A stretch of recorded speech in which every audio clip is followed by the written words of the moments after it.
Hello, everyone, and welcome to Crossroaders in Ghana, where we unpack the ins and outs of life as a volunteer with Crossroads International. I'm Irene, a communications advisor partnered with the Network for Women's Rights in Ghana, better known as NetRight. And I am Yasser, also a communications advisor, partnered with iSpace here in Accra. Today's episode is tied to a big global moment, World Telecommunication and Information Society Day, or WTISD for short.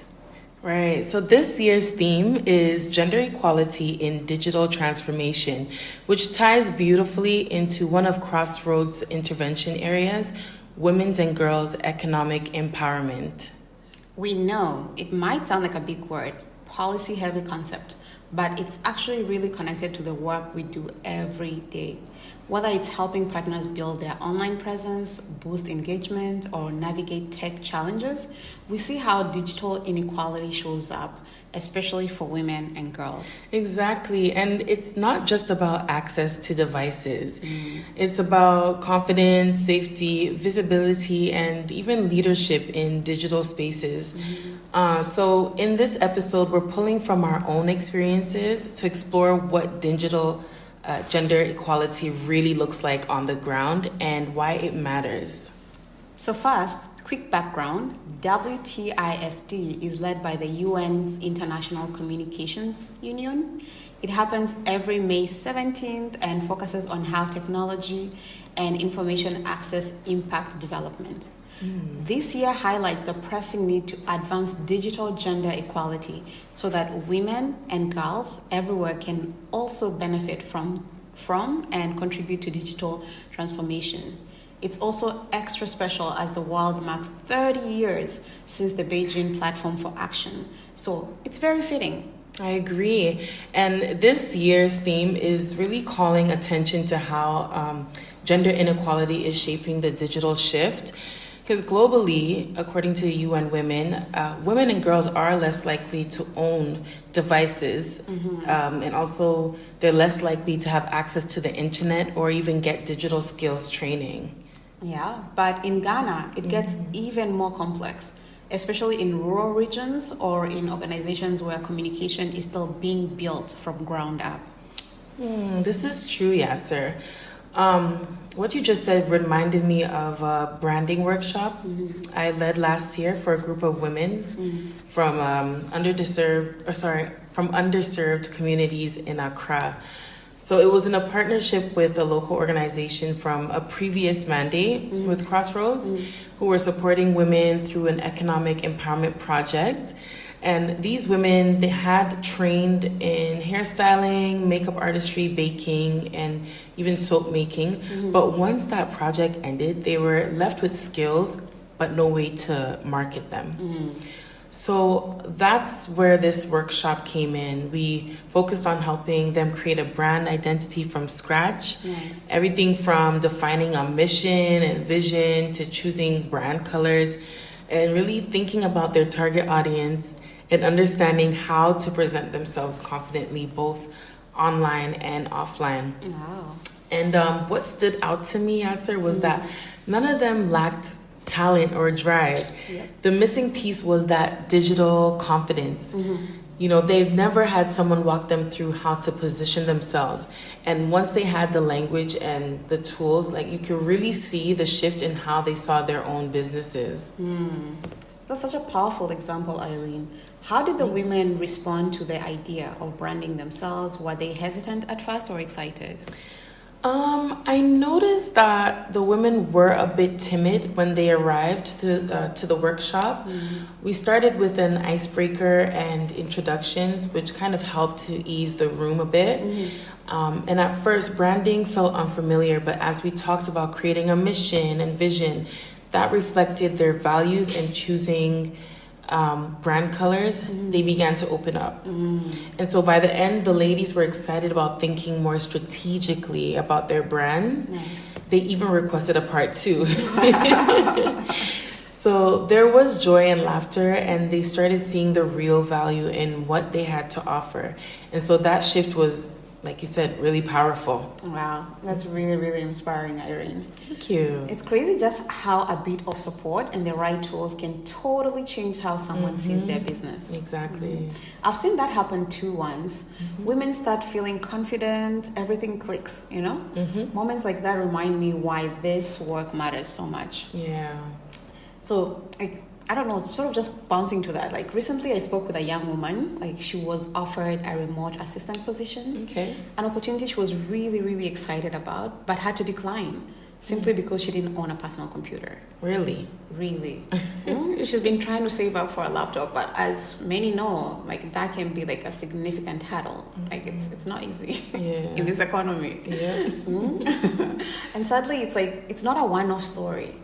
I've also heard of women and girls opting out of training programs altogether because they're required to bring their own laptop, something that is just not feasible for many.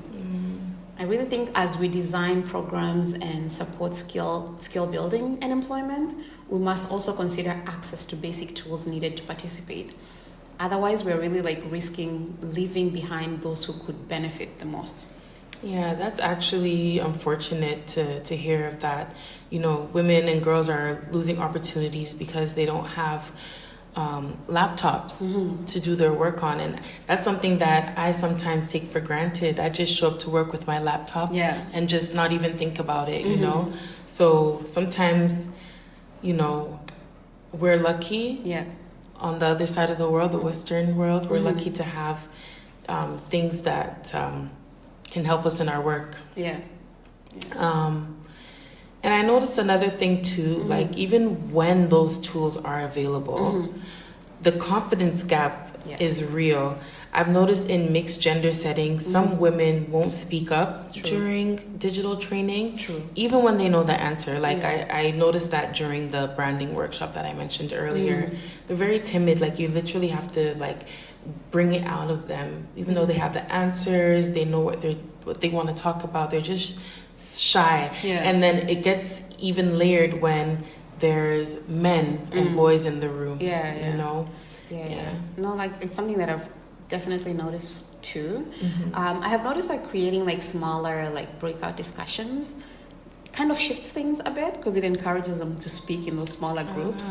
And then like since they can speak in the smaller groups, it's easier for them to now communicate in a larger group as well. I agree. But you know, still, it's not all grim. I have seen some bright spots. Like a woman I worked with a few years ago who was running a home goods shop here in Accra, actually.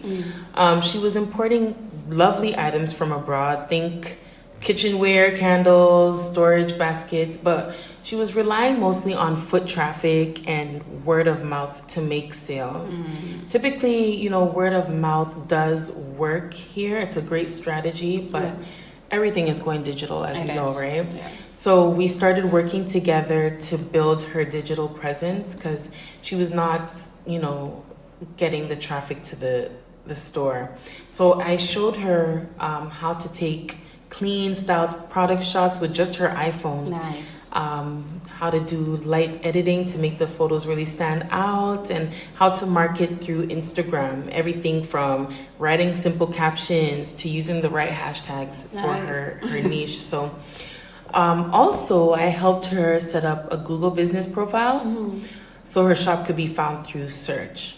So we also ran a couple Instagram giveaways to boost the engagement and attract new followers. And over time, that visibility translated into real growth. And so she had told me that within her first year of applying those tools, she gained a few wholesale clients and she started thinking more strategically about how to expand her shop. So I say that to say this, for her, digital tools weren't just nice to have. They actually became the bridge between running a small shop and building a sustainable business. And that's really what it comes down to. When women have the knowledge, the resources, and the support to show up digitally, they know they don't just participate, they thrive. Exactly. And that's why we really should not forget women in this. You know? It's really, really important to keep everyone involved in this It's been really inspiring here too to see like graduates from our programs embrace the power of digital storytelling. Many of them who are once like super hesitant to share anything personal online are now confidently posting about their graduation journeys, their skills, their career goals. Once we discussed how their digital footprint can basically serve as a living resume. Several took action, cleaning up their profiles and using social media more intentionally. Okay. And they're now showcasing their talents, telling their stories, and positioning themselves to be seen by future employers. That shift in mindset from like passive presence to purposefully visibility is like super powerful. It's everything now. Visibility online, it's like your presence online almost becomes your resume. Exactly. You know, exactly. so you need to show up, show out, and be professional. Yeah. And get straight to business. Absolutely. Absolutely. Yeah. So, you know, stories like these are what keeps me pushing in my career in communications within the development space. It reminds me that digital transformation is not just about coding camps or those massive tech projects. It's literally about accessibility, confidence, as we spoke about, and community. Absolutely. Absolutely.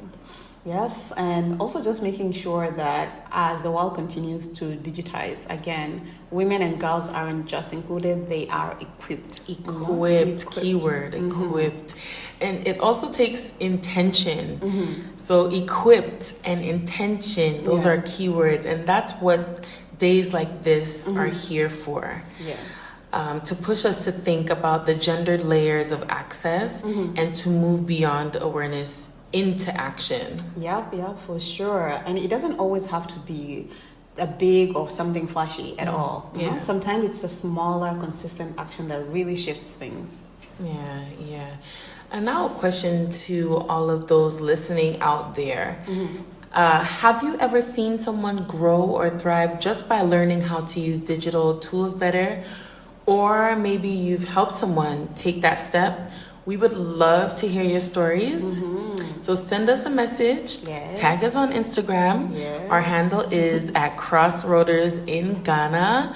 Let's keep this conversation going beyond World Telecommunication and Information Society Day. Yes. And if you're also a volunteer, a partner, or someone passionate about gender inclusion, follow Crossroads on Instagram. The Instagram handle is Crossroad International to learn how you can get involved. Yes, so that is it from us. Thank you so much for tuning in to Crossroaders in Ghana, and make sure you look out for the next one.